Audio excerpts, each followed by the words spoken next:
दोस्तों, आज हम बात करने जा रहे हैं गांधी जी की कुछ ऐसे मिस्टेक्स के बारे में जो देश को काफ़ी ज़्यादा नुकसान पहुंचाया। इवन जो आखिरी वाला मिस्टेक है वो तो गांधी जी की मौत का भी कारण बना था और नाथूराम गोडसे जी ने इसीलिए गांधी जी को मौत के घाट उतारा था। January 30th, 1948, Mahatma Gandhi fell to his assassin Nathuram Vinayak Godse's bullets. Nathuram Vinayak Godse ने 3 गोलियां मारकर गांधी जी का सीना गोलियों से छलनी कर दिया था।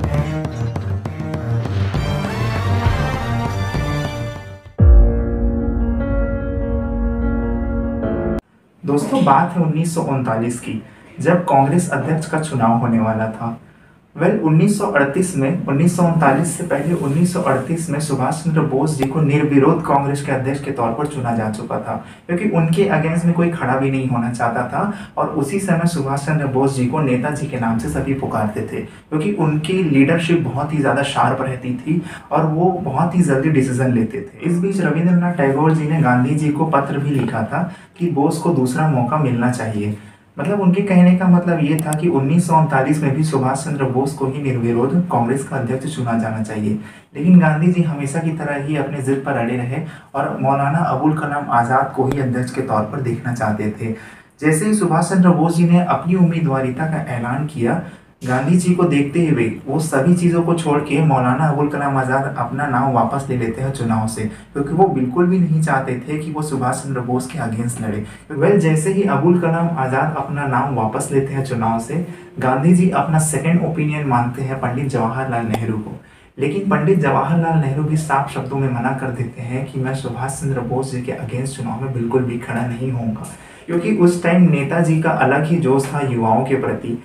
जवाहरलाल नेहरू के इनकार के बाद गांधी जी ने आंध्र प्रदेश से आने वाले पट्टाभी सीतारामैया का नाम तय किया। आखिरकार 29 जनवरी सन 1939 में कांग्रेस अध्यक्ष पद के लिए वोटिंग हुई। नेताजी सुभाष चंद्र बोस के पक्ष में 1580 वोट पड़े, जबकि सीतारामैया को 377 वोट पड़े। सुभाष चंद्र बोस जी को मैसूर, यूपी, पंजाब और मद्रास से जबरदस्त समर्थन मिला। लगातार दूसरी बार कांग्रेस अध्यक्ष का ताज उनके सिर पर सजा। चुनाव से पहले ही कांग्रेस नेताओं की कड़वाहट घुल चुकी थी। चुनाव के बाद लगातार गांधी जी के एक बयान से यह कटुता और भी बढ़ती गई। उन्होंने सार्वजनिक तौर पर कह दिया था कि पट्टाभी सीतारामैया की हार वो मेरे हार के बराबर है। कांग्रेस के दिवंगत नेता और पूर्व राष्ट्रपति प्रणब मुखर्जी ने अपनी किताब द कोलिजन ईयर्स में उस दुर्भाग्यपूर्ण घटना का भी वर्णन किया है।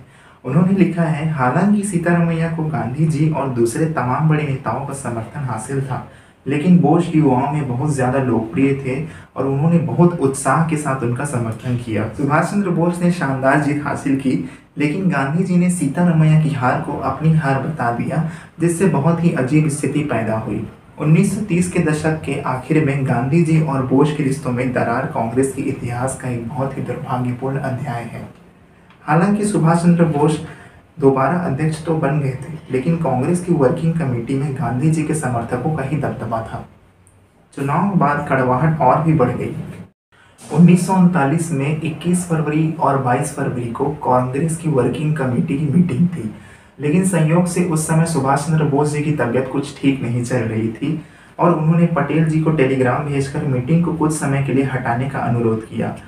सुभाष चंद्र बोस जी ने सेम टेलीग्राम गांधी जी को भी भेजा और कहा कि नई गठित होने वाली वर्किंग कमेटी के सदस्यों का चुनाव वह अपने हिसाब से कर सकते हैं, लेकिन गांधी जी ने उस समय कोई भी नाम सजेस्ट नहीं किया था। बोस ने अपनी तरफ से हर मुमकिन कोशिश की कि पार्टी के अंदर होने रहे टकराव को रोका जा सके। यहाँ तक कि अस्वस्थ होने के बावजूद वर्किंग कमेटी की मीटिंग से पहले 15 फरवरी को वह वर्धा पहुंचकर गांधी जी से भी बातचीत के तौर पर मिलने गए, लेकिन गांधी जी नहीं माने और आखिरकार 20 और 21 फरवरी को वर्धा में कांग्रेस कमेटी की बैठक हुई, जिसमें बीमार होने की वजह से बोस शामिल नहीं हो पाए। पार्टी के भीतर मौजूद गांधी समर्थकों ने बोस के ऊपर तानाशाह का आरोप लगाया और उन्हें इस्तीफा देने पर मजबूर कर दिया गया। यहाँ तक कि सुभाष चंद्र बोस जी की बीमारी का भी मजाक उड़ाने लगा गया और उनके नेतृत्व को भी छेद वाली नाव कहकर संबोधित किया जाने लगा। दोस्तों, ये कोई नई बात नहीं थी कि गांधी जी के समर्थकों को यदि कोई नेता पसंद नहीं आता है तो उसे इस्तीफा देने के लिए दबाव दिया जा रहा था। ये कोई नई बात नहीं थी, ये कोई पहला केस नहीं था। इससे पहले भी बहुत सारे केस देखे जा चुके हैं जिसमें गांधी जी को जो नेता पसंद नहीं आता था वो नेता कांग्रेस का अध्यक्ष बिल्कुल भी नहीं बन पाता था। गांधी जी का यह बयान कि पट्टाभी सीतारमैया की हार उनसे ज़्यादा मेरी हार है कांग्रेस पार्टी को बहुत ही ज़्यादा महंगा पड़ा। और आखिरकार अप्रैल 1939 में सुभाष चंद्र बोस ने न सिर्फ कांग्रेस अध्यक्ष पद को इस्तीफा दिया बल्कि प्राथमिक सदस्यता से भी इस्तीफा दे दिया। और इस तरीके से हमने एक बहुत ही ज़बरदस्त नेता जो कांग्रेस के अध्यक्ष के तौर पर बहुत ही अग्रणी काम कर सकते थे, उन्हें कांग्रेस के अध्यक्ष के तौर पर खो दिया था। दोस्तों, गांधी जी अहिंसा के पुजारी माने जाते थे और वो अपने आदर्शों के लिए ही जाने जाते थे। लेकिन क्या हो अगर वो आदर्श सैकड़ों लोगों की जान पर आ जाए? बात 1920 की है, जब गांधी जी के नेतृत्व में चल रहे असहयोग आंदोलन चरम पर था। चोरी चोरी में कुछ उग्रवादियों ने एक पुलिस स्टेशन को जला दिया। उसमें आघात होकर गांधी जी ने आंदोलन को वापस ले लिया। वजह सिर्फ एक ही थी, अपने आदर्श की रक्षा के लिए उन्होंने एक देशव्यापी आंदोलन को वापस ले लिया। आंदोलन को वापस लेने के बाद 19 लोगों को मृत्यु दंड दिया गया और उनमें से 6 की मृत्यु तो पुलिस की कस्टडी पर ही हो गई। उन 6 कैदियों को इस तरीके से टॉर्चर किया गया कि वो 6 लोग वहीं पुलिस कस्टडी पर ही अपना देह त्याग कर दिए और 110 लोगों को आजीवन कारावास की सजा मिली। ये सारी गिरफ्तारियां और फैसले सिर्फ संदेह और झूठे गवाह के आधार पर हुए थे। यहाँ तक कि गांधी जी ने आंदोलन वापस लेकर अंग्रेजों को द्वितीय विश्व युद्ध में सहयोग का आश्वासन भी दे दिया था। शायद अंग्रेजों को द्वितीय विश्व युद्ध में साथ देना भी गांधी जी को अहिंसा लगा होगा।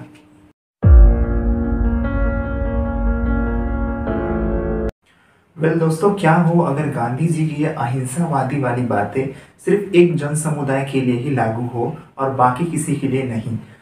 इसी तरीके की बातें हुई थी कलकत्ता राइट्स के दौरान। बात है सन 1946 की, जब पाकिस्तान की मांग बहुत जोरों शोरों से बढ़ रही थी। 16 जून सन 1946 को ब्रिटिश सरकार मान जाती है कि एक अलग पाकिस्तान के लिए, लेकिन ब्रिटिशर्स बोलते हैं कि दोनों पार्टी यानी कांग्रेस और मुस्लिम लीग दोनों पार्टी मिलकर सरकार बनाओ। मुस्लिम लीग पार्टी का कहना था कि हमें मिलकर सरकार नहीं बनानी है, लेकिन उनकी इस मांग को ब्रिटिश गवर्नमेंट और इंडियन नेशनल कांग्रेस के द्वारा पूरी तरीके से खारिज कर दिया जाता है। यहाँ पर सिचुएशन बहुत ही ज़्यादा बिगड़ जाती है। ब्रिटिश गवर्नमेंट और इंडियन नेशनल कांग्रेस के इस दबाव के चलते Mohammad Ali Jinnah the direct action day का ऐलान कर देते हैं, जो कि 16 अगस्त सन 1946 को एक बहुत ही बड़ा अनफॉर्चुनेट इवेंट होता है। इस इवेंट के बारे में दोस्तों अगर मैं आपको बताने जाऊंगा कि आपके रोंगटे खड़े हो जाएंगे। और अगर इस इवेंट के मैं कुछ फुटेजेस इस वीडियो पे अगर डाल दूं तो ये वीडियो 18+ वीडियो काउंट हो जाएगा, क्योंकि उस टाइम पे इस तरीके की बर्बरता हुई थी, क्योंकि अभद्रता की सीमाओं को पूरी तरीके से लांघ दिया गया था। क्योंकि कुछ मुस्लिम शासक, जिसमें नाम आता है मोहम्मद अली जिन्ना का, और यही दिन था जिस दिन हुआ था द कलकत्ता राइट्स या फिर डायरेक्ट एक्शन डे। इसको बोला जाता है कलकत्ता किलिंग्स के नाम से भी जाना जाता है, जिसमें कई हजारों हिंदू मारे गए थे जिनकी कोई गिनती नहीं थी। जब ये जेनोसाइड कोलकाता में हो रहा था तब अपने बापू गांधी जी कलकत्ता गए जरूर थे, लेकिन उन्होंने किसी भी तरीके का विरोध नहीं किया। उल्टा वो हिंदुओं को बोलते थे कि तुम हिंसा मत करो, तुम अहिंसा का साथ दो। दोस्तों, ये कहाँ तक की सही बातें हुई आप ही कमेंट बॉक्स में बताइए कि अगर एक पर्टिकुलर समुदाय को ही अहिंसा का पुजारी माना जाए और सामने वाला समुदाय आपको जेनोसाइड करे और आपकी ज़बरदस्ती कन्वर्जन करे तो आप कहाँ तक शांत बैठेंगे? जबकि दूसरी तरफ जिन्ना समर्थक गांधी जी के आदर्शों को ताक पर रखकर ज़बरदस्ती हिंदुओं का कन्वर्जन कर रहे थे मुस्लिम धर्म में और ज़बरदस्ती जेनोसाइड कर रहे थे। और वहीं गांधी जी सिर्फ हिंदुओं को ही अहिंसा का पाठ पढ़ाते रह गए और वहाँ लाखों हिंदुओं अपनी जान से हाथ धो बैठे थे। दोस्तों, इस वीडियो में मैंने गांधी जी के कुछ 3 मेजर मिस्टेक्स के बारे में डिस्कशन किया है। इसके बाद नेक्स्ट वीडियो आने वाला है जिसमें सबसे भयंकर 2 मिस्टेक्स के बारे में हम गांधी जी के डिस्कस करेंगे, जिसमें से जो मैं 5वां मेजर मिस्टेक में डिस्कस करूंगा वही गांधी जी की मौत का कारण बनता है। सो दोस्तों, चैनल को सब्सक्राइब कर लीजिए क्योंकि सेकंड पार्ट इसका आने वाला है और इसके बाद भी मैं इमरजेंसी के ऊपर भी वीडियो लाने वाला हूँ, जो कि 1970s में इमरजेंसी लागू किया जाता उसके बारे में। तो थैंक यू सो मच दोस्तों वीडियो को आखिरी तक देने के लिए।